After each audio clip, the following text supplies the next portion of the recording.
We are back again with On the Moneyline, a podcast by MMAPlay365.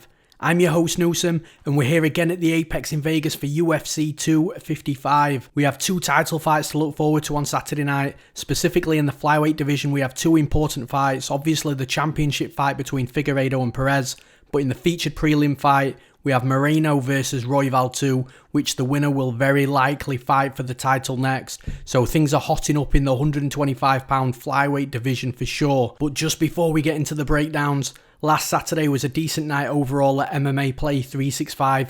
We made marginal profit on the official bets as we relied on Tony Gravely for a winning night, but unfortunately Brendan Allen couldn't make that a sweep for us. The dog of the week was Ashley Yoder, so our underdog won, and then 7 out of 9 parlay pieces won too. Unfortunately, the two pre-made parlays contained one of the two losing parlay pieces, so those pre-made parlays dropped, but anybody playing the create your own section would have likely had a good night. Remember, we have multiple packages on the MMA Play 365 website for all the UFC betting advice you'll ever need. We also have various subscription lengths and options too, so to see our full service list, please go and visit MMAPlay365.com for more information or to sign up today. And let's break down some fights in the main event of the evening for the UFC Flyweight Championship. We've got Deiveson Figueiredo versus Alex Perez.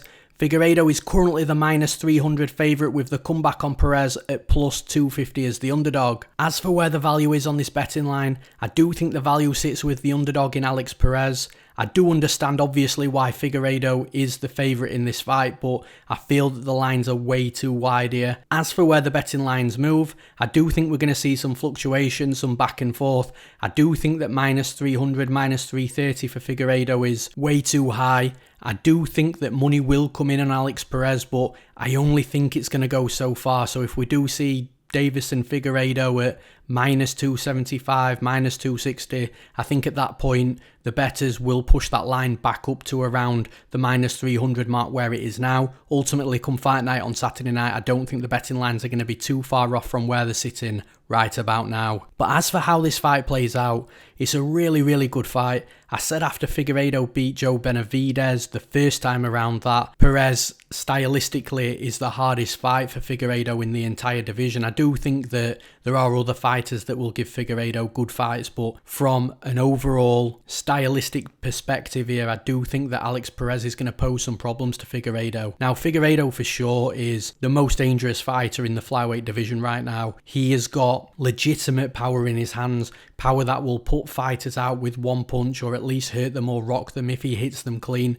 And that's really rare at 125 pounds just because it's part of the lower weight classes, but Figueiredo definitely has that power. Another thing I like about Figueiredo is he switches stances. So in some fights he'll come out southpaw, but he always tends to revert back to that conventional stance, the orthodox stance. And I think one of the reasons for that is he's just not as effective in the southpaw stance, which you can see on tape and you can understand why he reverts back. But the fact that he switches stances, it means that his opponents are going to have to work harder to make the reads, to make any adjustments and to actually attack him. But like I say, he does revert back to that conventional stance at some point in the fight. So that southpaw look that he gives, it is only temporary for his opponent. Now, I think that's actually really important in this fight as well, because I think Figueiredo will come out in the southpaw stance after watching what Alex Perez did to Jussier Formiga in his last fight.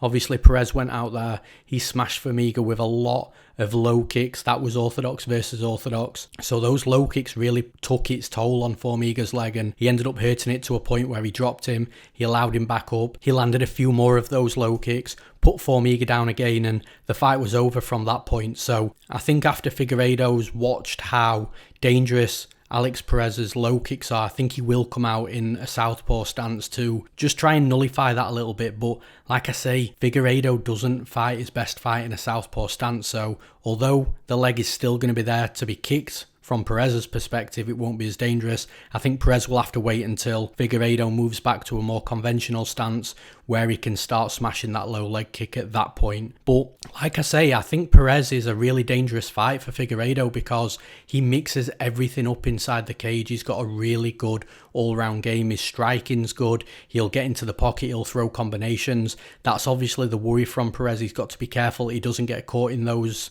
combinations in those exchanges.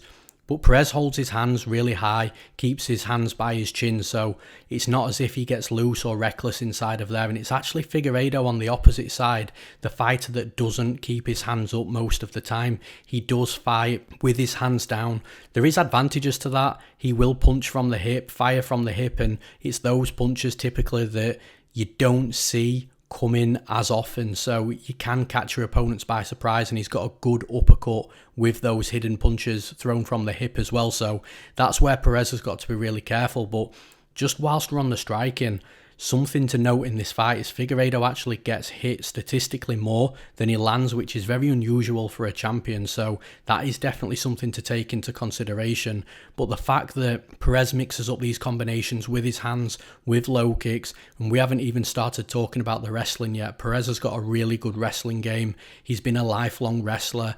He will look for takedowns in MMA. That wrestling has transferred over to MMA quite well.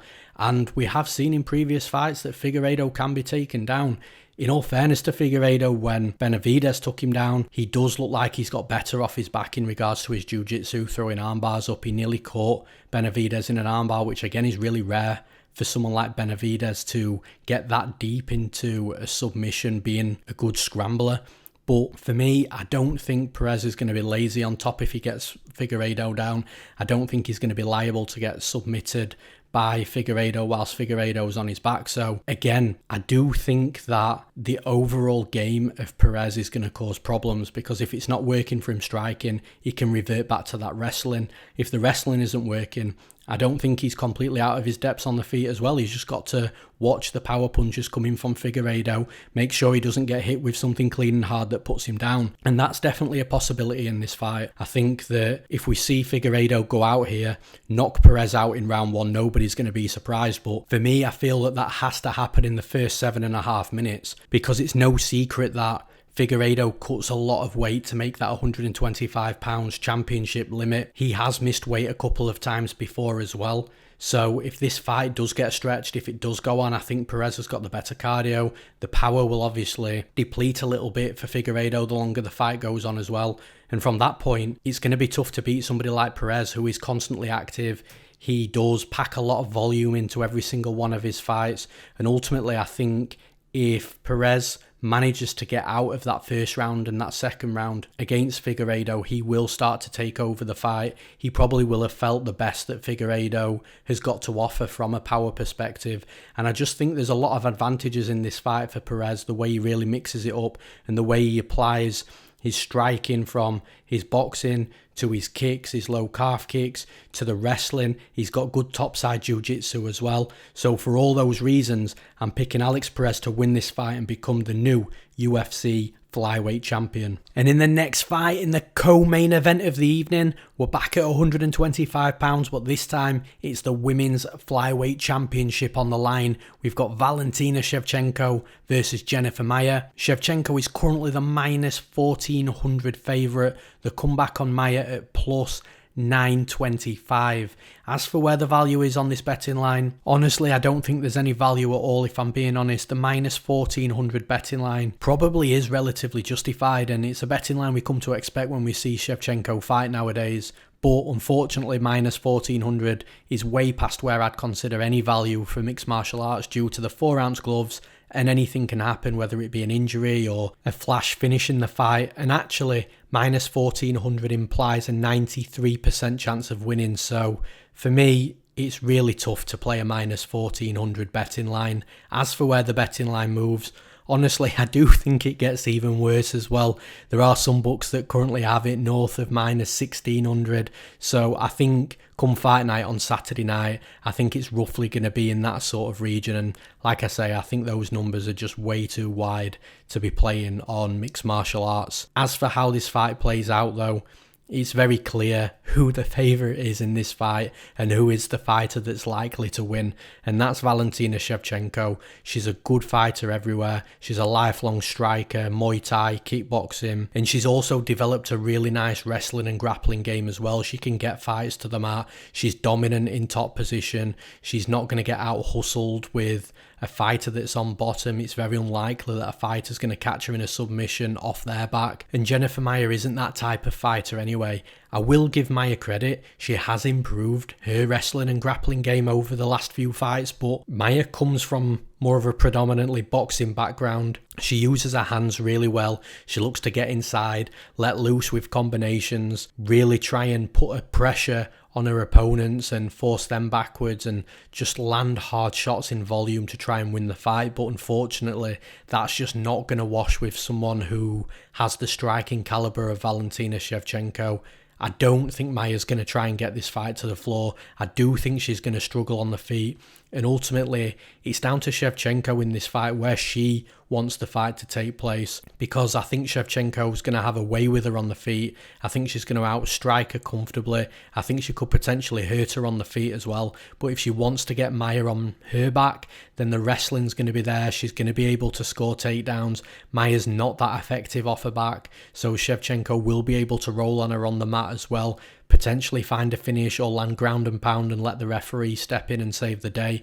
I feel that Shevchenko is going to win this fight. It just depends on her and how she feels and what that game plan is to how that fight ends and how the fight plays out, whether it predominantly take place on the feet or whether she looks to get that takedown and really put it on Maia on the mat. Either way, I don't see Valentina Shevchenko losing this fight. I don't see her losing a belt. I'm picking Valentina Shevchenko to win the fight, to remain the UFC Women's Flyweight Champion. And in the next fight, we've got a really fun one. We've got Mike Perry versus Tim Means.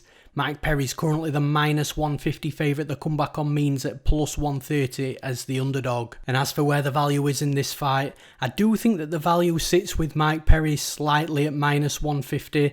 If the line does keep growing, if Mike Perry turns into -175, -180, then I do feel that the value will flip onto the underdog in Tim Means. But right now, I do feel that at -150, Mike Perry does hold some value. As for where the betting line moves, I do think that we're not too far off hitting that brick wall that I talk about. I think if Mike Perry does go to -160 or -170, I think at that point we'll start seeing money come back in on Tim Means. Ultimately, when these two step into the cage on Saturday night, I don't think the lines are going to be too far off from where they're at right about now. And talking about stepping inside the cage, it was a big feature of Mike Perry's last fight against Mickey Gall, with him having his girlfriend Latore Gonzalez in his corner, and only Latore Gonzalez in the corner. This time round, he's bringing her back again, but this time Latore is pregnant, so that's very interesting. I'm not sure if it's going to be the right setting for a pregnant lady, if I'm being honest, sitting cage side, but she's going to be there. He's also got one of his friends there as well, who's a non-fighter, and he's also brought somebody else with him as well, who we hear that he won't be granted access into the Apex, but he is going to be there helping Mike Perry prepare. So once again, it's going to be a bit of a strange, random, makeshift corner for Mike Perry. But in his last fight, he proved that that didn't matter. You know, he had no coaches there, no teammates there. He just had his girlfriend. And although there was a sketchy moment or two in that fight for Mike Perry, ultimately, he did dominate Mickey Gall. He did look good on the night, so he proved that it didn't matter too much for him then. I don't think it's going to be much of a factor here either. You know, Mike Perry knows how to fight, and he has that attitude, knowing that when he gets inside the cage, he knows what he needs to do. But it's going to be a tough fight against Tim Means. You know, from a technical perspective, Tim Means is a better technical striker, and on the feet is where I feel that this fight is going to be won and lost. However, with that being said, it wouldn't shock me to see some takedowns either in this fight, and I could actually see takedowns from either guy. You know, Tim Means has got underrated wrestling, and so has Mike Perry. They're both really well-rounded fighters, and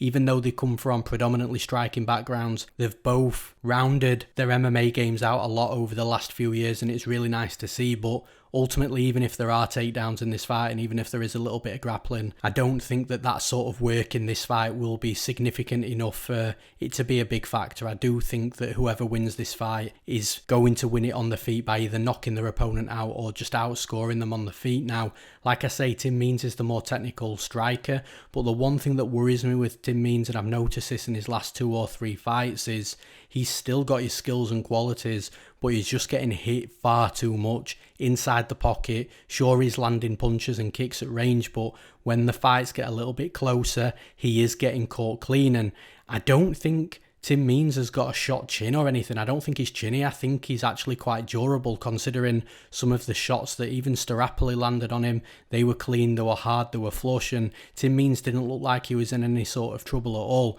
However, it's a different ball game with Mike Perry. If those are punches coming from Mike Perry instead of Laureano Starapoli, then Tim Means is going to end up hitting the canvas and getting put unconscious, and that's my worry in this fight. I feel that from a technical striking perspective, Tim Means is going to be outpointing Perry, but I don't think that Tim Means can go through this fight over 15 minutes without taking a couple of hard punches from Mike Perry. Like I say, recent history shows that Tim Means just gets cracked time and time again, clean and flush on the chin.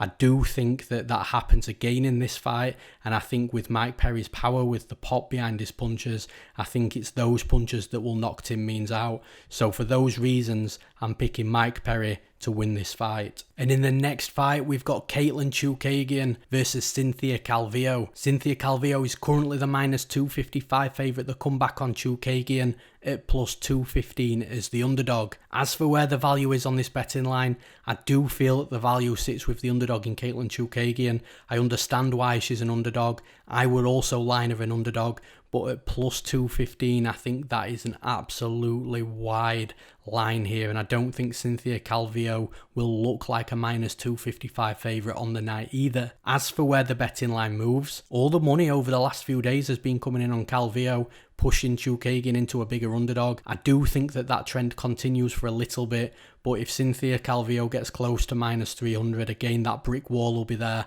and I think people will just bet Chookagian considering who she is, name value, and the fact that she shouldn't be that wide of an underdog either. As for how this fight plays out though, this is a quick turnaround for Chookagian. She only fought 5 weeks ago when she got absolutely blasted out of the water by Jessica Andrade. It was a phenomenal performance from Andrade, who also, like Calvillo, had a huge size disadvantage, reach disadvantage, leg reach disadvantage. I don't think those disadvantages are going to be as great as what Calvillo's got inside the cage on Saturday night, but still it proves that if you've got a good game plan and you've got a good style to fight somebody like Chookagian, then you can get at her regardless of her length and her size. I do think that Calvillo will have advantages in this fight. I don't think she's just going to sit on the outside getting peppered, but I do think there is moments in this fight where we will see Chookagian start to pick up the volume, start to touch up Calvillo just a little bit. But like I say, I don't foresee that happening for 15 minutes. I think Calvillo at some point will be able to close the distance.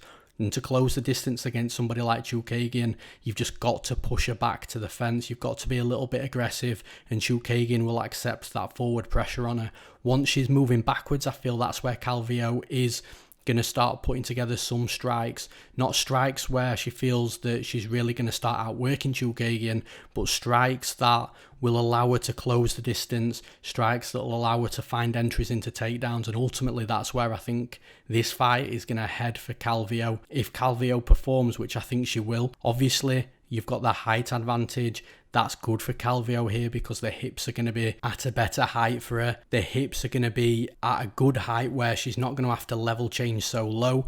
So I do think from the takedown entry perspective, I do think Calvillo will be able to get on the hips, and if she can get Chookagian down, which again I believe she will, I do think she'll have some success on top. She does have to be careful, you know, Chookagian isn't terrible off her back. She will throw up submission attempts, but I don't think it's going to be anything that's going to worry Calvillo too much, and I think Calvillo will be able to have a way with Chookagian topside. Calvillo's one of the best topside grapplers in the division, and it's going to be really interesting if Calvillo does win and if she fights Shevchenko, because her style is probably the style that would give Shevchenko more problems than any other fighter in the division. And I'm not saying Calvillo would win the fight, but it'll just be interesting to me because her grappling topside is very, very good, and she's very tricky on top, very tricky to stand up from, and very tricky to deal with. So I feel that the fight is going to be won and lost in that grappling realm. On the feet, Chookagian definitely has the advantages. She'll definitely pull away from the fight if Calvillo can't get her down. I think if she can't get her down, then Chookagian will win a volume-based decision, but that's a big if. and I think it's an if that doesn't materialise on the night. I think Calvillo's going to score the takedowns that she needs over the 15 minutes. She might find a finish on the way, but if she doesn't, then I feel that the takedowns will be the difference in the judges' eyes. And although I still don't think that the betting line reflects how close this fight could potentially be, for all the reasons that I've just mentioned, I am picking Cynthia Calvillo to win this fight. And in the next fight, we've got a rematch. A rematch I think nobody asked for, but everybody wants. We've got Mauricio Shogun Hua versus Paul Craig 2. And it's Paul Craig who's the favourite here at -170 with the comeback on Shogun at +150 as the underdog. As for where the value is on this betting line, I'm not sure if there is too much value really. I think the line's relatively fair. If you are going to give a slight edge in regards to value, I would say it probably lies with Paul Craig, but like I say, it would be marginal and the lines are relatively fair where they're at now. As for where the betting lines move, we have seen some money come in on Paul Craig and on Shogun over the last few days as well. Paul Craig was roughly around -150 a couple of days ago, but more money's come back on him, pushing him to -170. Ultimately, when they step inside the cage on Saturday night, I could see a little bit more money coming in on Shogun as we get closer to the event, so I don't think the betting lines are going to be too far off from where they're at now, but it wouldn't shock me to see Paul Craig coming in there at -160, maybe even -155. And as for how this fight plays out, the betting lines are really interesting because Paul Craig actually went into their first fight at a +165 underdog. Now he's sitting at a -170 favourite, so even though that fight was a draw, I think it does tell you a lot about how that fight went down and ultimately what people thought of it. And the other thing to take into consideration there as well is the fact that Shogun is coming off an absolute war, a slugfest with Little Nog. But as fun as that fight actually was, it was very apparent that both fighters were nowhere near where they used to be, and I do think that the decline on Shogun is gradually getting worse each fight and each time we see him, so I do think that's factored into the betting line. In this fight, Shogun definitely has passed to victory. Top side grappling. Paul Craig is tricky off his back. He could potentially sub Shogun if Shogun takes him down and spends too much time on top, or Paul Craig gets his guard back and throws something up. But I do think that scenario is very unlikely against a savvy veteran like Shogun, who is also a legit black belt himself. On the feet, Shogun's the more technical striker. He's got good kicks. He mixes everything in really well. But the problem is he's hittable. And somebody like Paul Craig can get off on strikes, and we saw that in their first fight. Paul Craig went forward at the start of the fight, landed a barrage of shots on Shogun, really put it on him, could have potentially finished him. Shogun hung in there, and ultimately that's why the fight was a draw, because, you know, the judges saw the 10-8 in the first round and then Shogun winning rounds 2 and 3. So the striking of Paul Craig, the volume that he puts out on the feet, because although we do see him as a submission artist and a grappler, he hasn't got the worst striking, and we saw that in the Shogun fight. He was lighting Shogun up. This is a Shogun that spent a career of lighting people up and knocking them out. So Paul Craig has got past the victory with his volume, his reach, his length and his aggression, and ultimately that's where I see Craig winning this fight. I think Shogun's going to give a good account of himself. I don't think it's going to be a whitewash or anything, but I feel that this time over 3 rounds Craig is going to land more. He is potentially going to hurt Shogun along the way as well, and I do feel that Shogun taking Craig down and maybe passing the guard, staying in half guard is his best path to victory, but I think that's going to be easier said than done for him. This time I think the first round is going to be probably Shogun's better round. As the fight goes on, as the rounds go on longer, I do think that Craig will grow into the fight. I think Craig's going to land more volume. I think if he's taken down, he's going to look like the active fighter on the mat with the submission attempts and strikes from bottom. Ultimately, if this fight does go 15 minutes and hits the judges' scorecards, I do favour Paul Craig to get the nod officially, decisively this time, and I do feel that Craig's finishing ability in this fight is slightly greater than Shogun's as well. So for all those reasons mentioned, I'm picking Paul Craig to win this fight. And in the next fight, this is probably my favourite fight on the entire card. It's the other important fight at flyweight that I spoke about in the introduction to the podcast. We've got Brandon Moreno versus Brandon Royval. Moreno is currently the -190 favourite. The comeback on Royval at 165 as the underdog. As for where the value is on this betting line, I do think that the value sits with Royval at plus 165. I do think that this fight is going to be very fast paced, which means there's going to be a lot of high variance, and I think the betting line is just a little too wide to reflect the type of fight that I think we're going to be in for. As for where the betting lines move, there has been some fluctuation over the last few days. We saw some money coming on Royval, but Moreno has since been pushed back up to minus 190.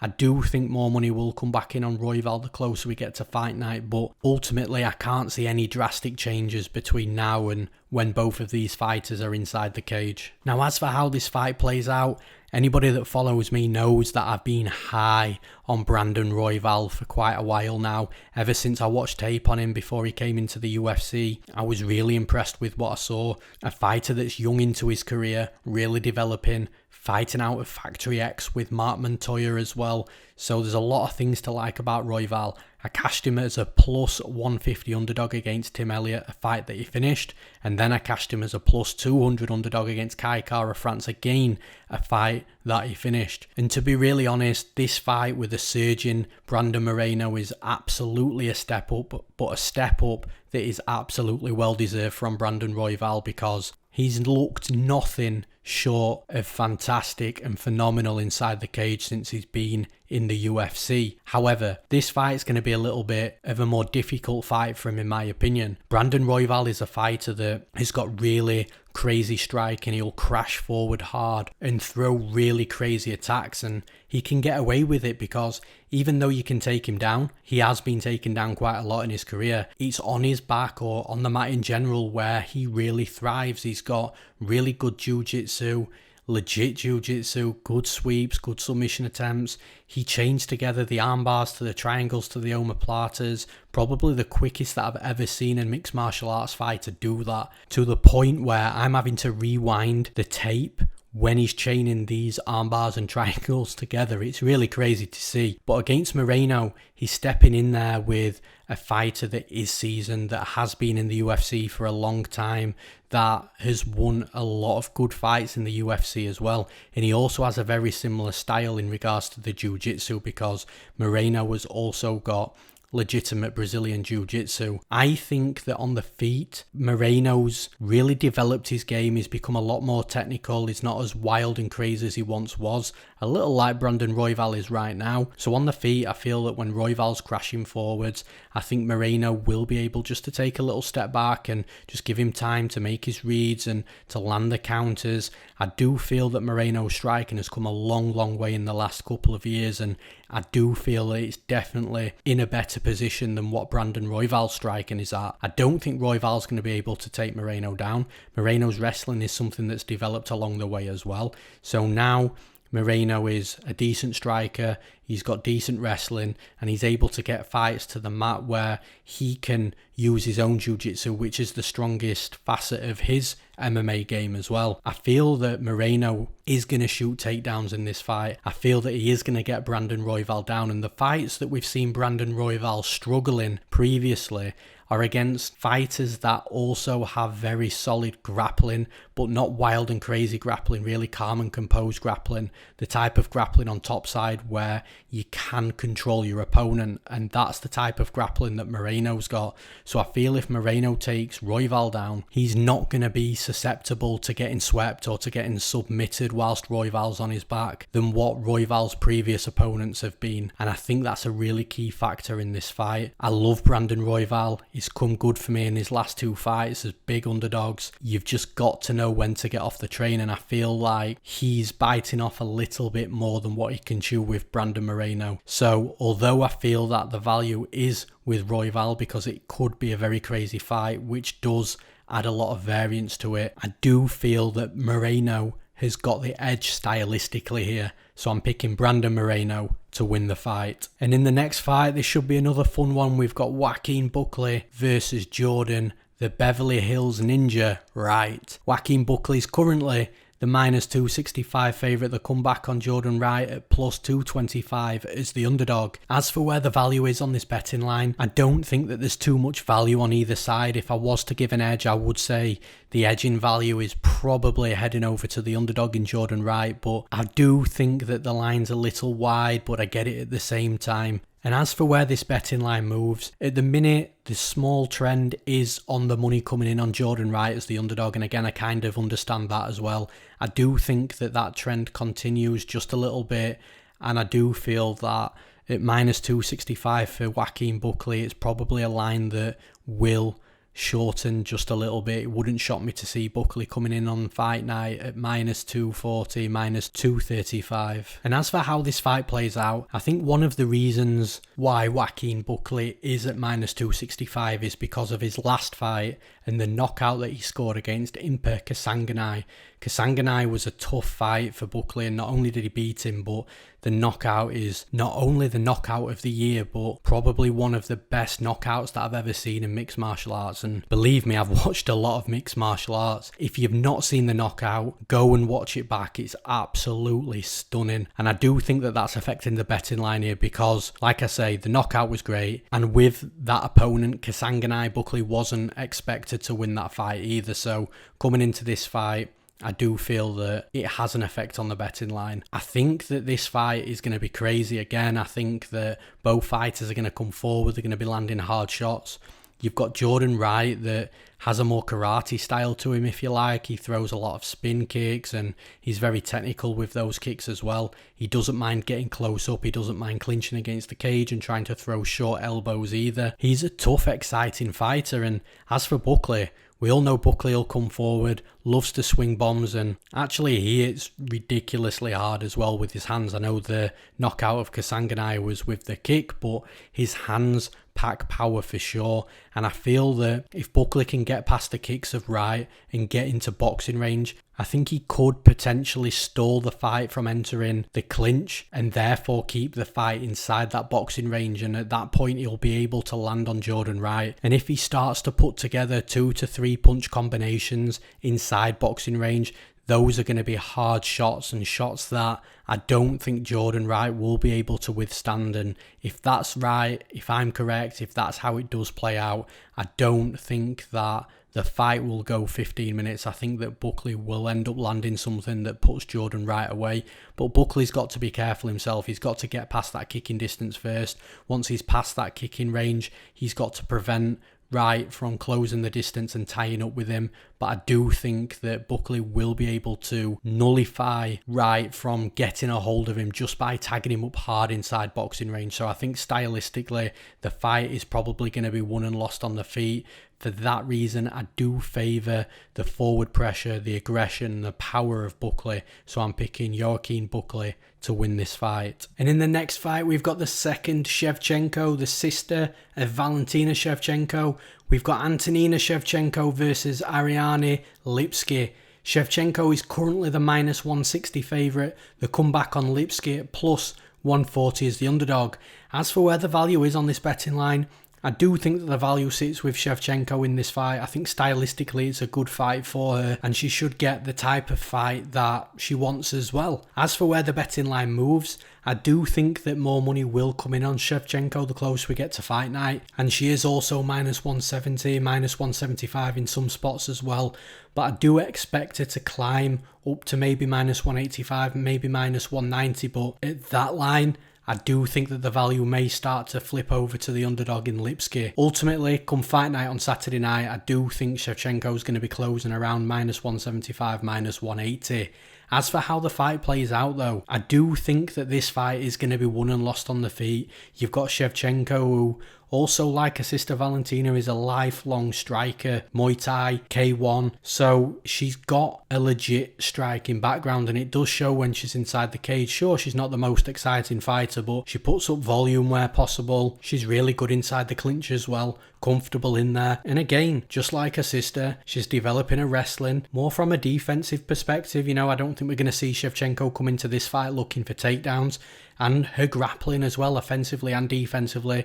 It's getting better each time we see her get on the mat inside the cage. But in this fight, I do think she's going to want to keep it standing. I think the path to victory for Lipski would be to take Shevchenko down to the mat, work on top, look to submit her. I do think that Lipski's the better grappler in this fight. I don't think she's the better striker, so it would suit Lipski to come into this fight and look to take Shevchenko down.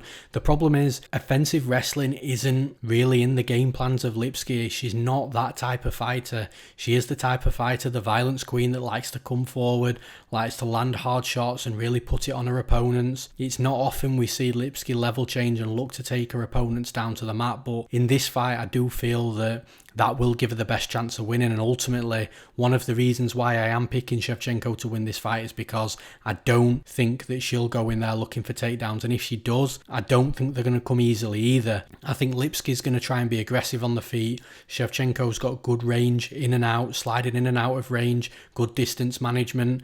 I think if it gets too close, if Lipski gets too aggressive, she'll just tie up in the clinch where she'll land knees, she'll land elbows.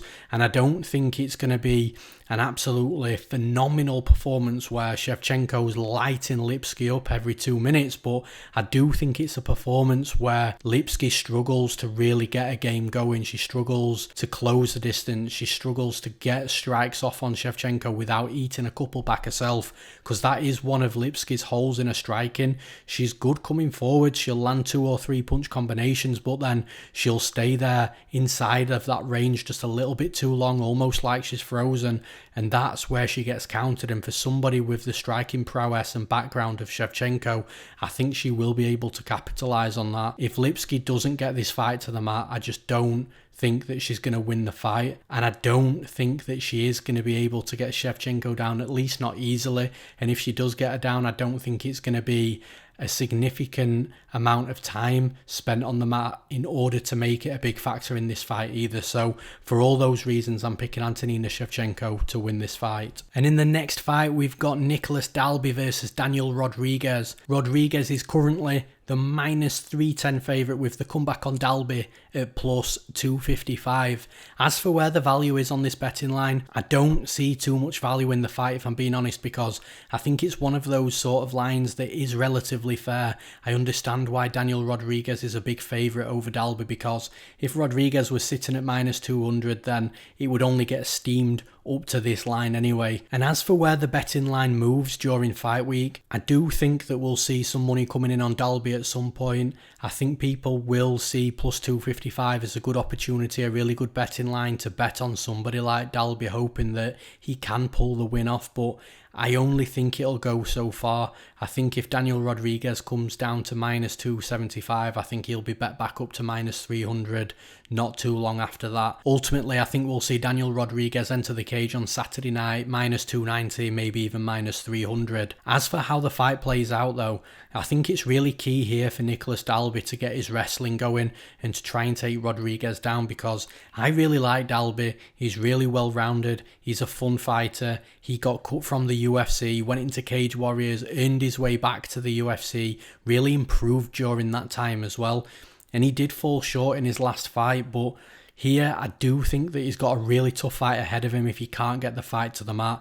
I think Rodriguez is really technical on the feet, but he also packs volume, power, forward pressure and aggression, and those things are really dangerous to fight against. And I think that with Rodriguez being very big for the weight class as well, he'll be able to bully himself forward. So if Dalby can't shoot the takedowns and get the fight to the mat, work his wrestling, work his jiu-jitsu, I think he's going to have his hands full on the feet. I think he's going to be on the back foot for most of the fight.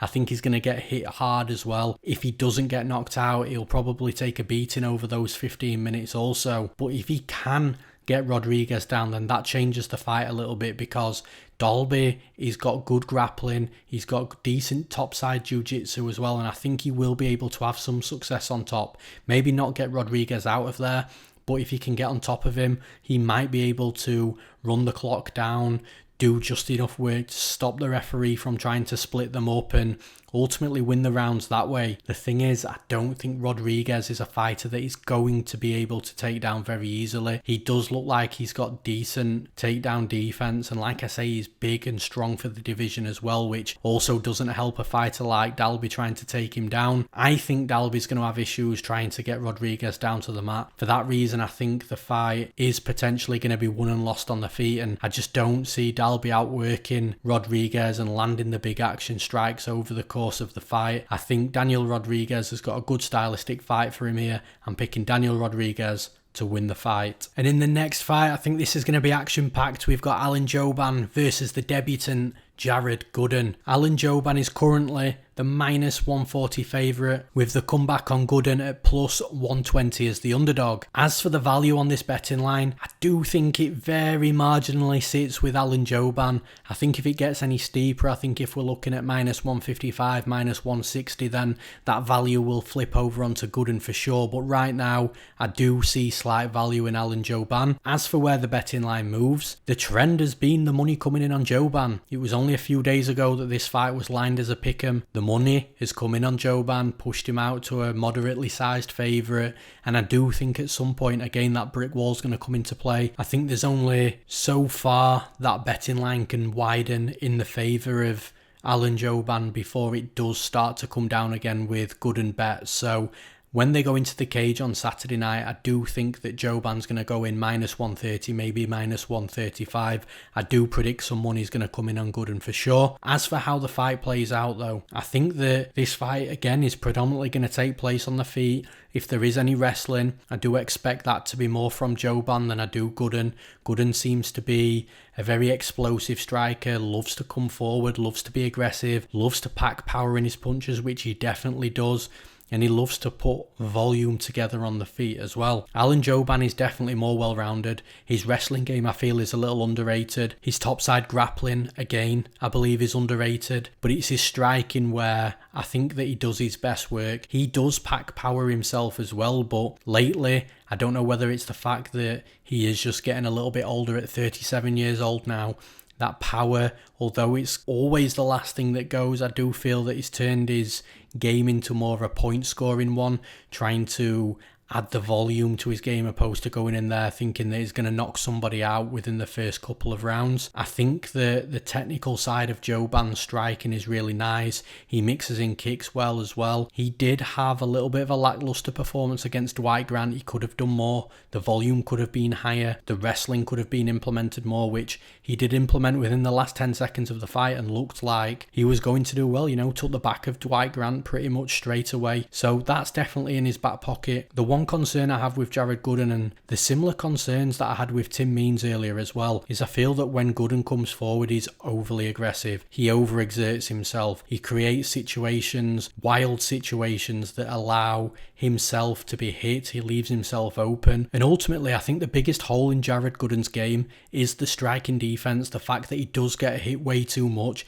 If he tightens that up and starts to become more defensive and starts to think more defensively whilst he's being offensive striking, I think that would really improve his game for sure. But here I think that Jouban is going to be able to deal with those bursts of aggression, shots coming forward, combinations, volume with power. I think Jouban's going to be able to deal with that. I'm not saying he's not going to get hit. And Jared Gooden, if he knocks Jouban out, I'm definitely not going to be surprised. But I do think that the more experienced fighter, UFC veteran, a fighter that I believe is more technical, that puts it together a little bit better than Gooden, and also I favour the fighter that is slightly more well-rounded as well. So for those reasons, I'm picking Alan Jouban to win this fight. And in the next fight, we've got the return of Kyle Daukaus versus Dustin Stoltzfus. Daukaus is currently the -280 favourite. The comeback on Stoltzfus at +240 as the underdog. As for where the value is on this betting line, again, I'm not sure there is too much value. If I was going to give a value edge,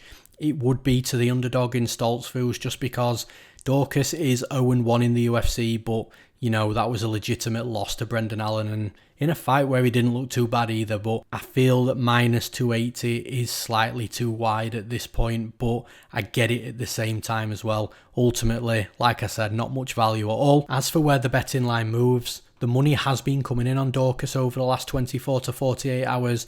I do think, again, that brick wall is going to come into play. I think it'll be around minus 300. I think if Daukaus gets to minus 300, I think people will start putting bets on Stoltzfus just because the line is probably way too wide at that point. Ultimately, I'm anticipating Kyle Daukaus to enter the cage as a minus 270, minus 275 favourite on Saturday night. As for how the fight plays out though, I do think that Daukaus is going to have good advantages in this fight. His striking didn't look terrible against Brendan Allen. His takedown defense wasn't really up to scratch against Allen, but when Allen really gets his takedown game going, which he didn't in his last fight, he can be a good takedown artist. So it doesn't shock me he was able to take Daukaus down. I think that Daukaus, his offensive wrestling isn't too bad. He's got an ability to get on top. He's a good grappler himself as well. He really showed that against Allen. There were points where Allen was dominating him on the mat, but then there was also points where Daukaus just didn't look like a UFC debutant fighting a really hard opponent on his debut, which from the outset, pre-fight, it definitely looked like that to me. So props to Daukaus. He looked really good in his last fight, and I think that he's got a fight here that is winnable for sure. Stoltzfus is a fighter that's aggressive. His striking definitely needs some work. I don't think either fighter is going to have a huge striking advantage in this fight, but I do give the striking edge to Daukaus.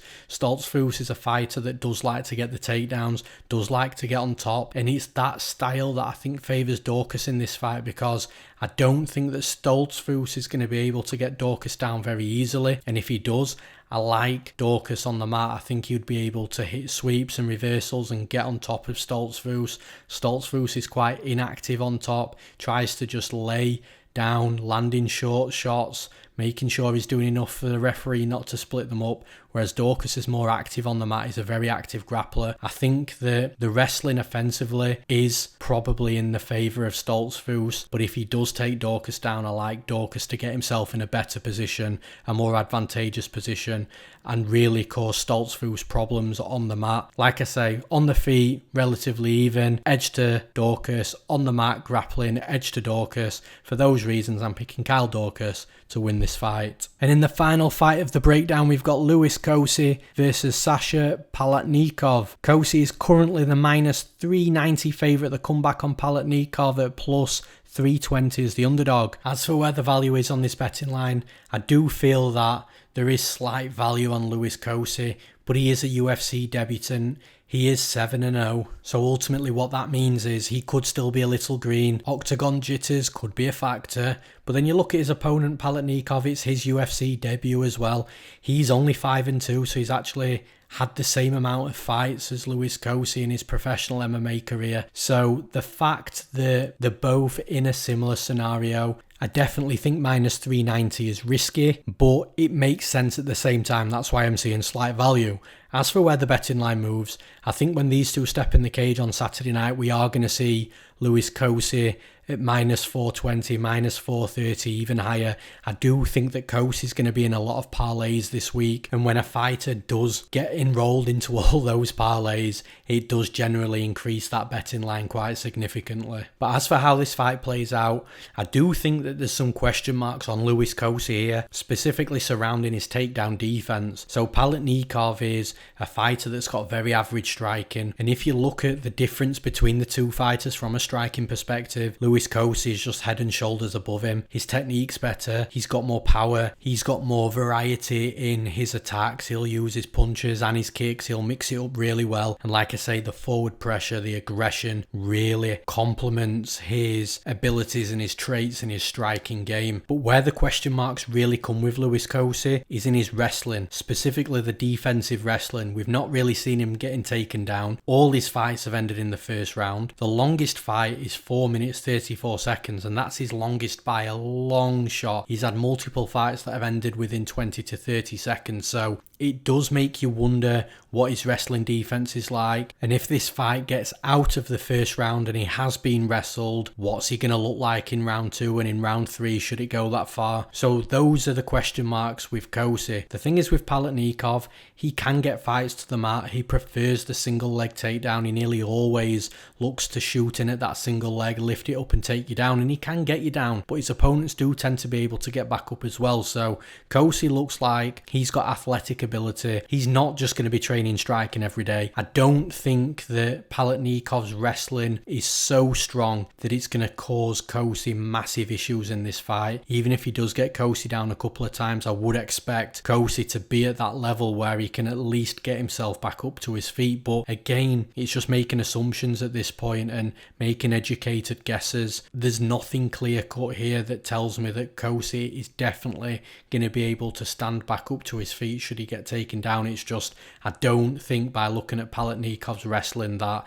it's overly great. It's just the best part of his game. I think that Kosi is going to be able to land on Palatnikov early. I think Palatnikov is going to start shooting for takedowns, but I think Kosi's going to be able to see them come in. I think he's going to be able to hit Palatnikov whilst he's on the way in. Once he starts landing a couple of hard shots on Palatnikov, you're going to see Palatnikov really start stalling in regards to that wrestling. You're going to see Kosi really push forward at that point, start landing really hard shots on him, and it's almost going to make it very difficult for Palatnikov to even find an entry into the takedown. So stylistically, Kosi's striking should be able to stall and nullify the wrestling of Palatnikov, and that wrestling isn't the best wrestling that you'll see inside the UFC either. For those reasons, I'm picking Louis Kosi to win this fight. And that's all for this episode of On the Moneyline. I hope you all enjoyed it, and once again guys, I'd appreciate all likes to the video and subscriptions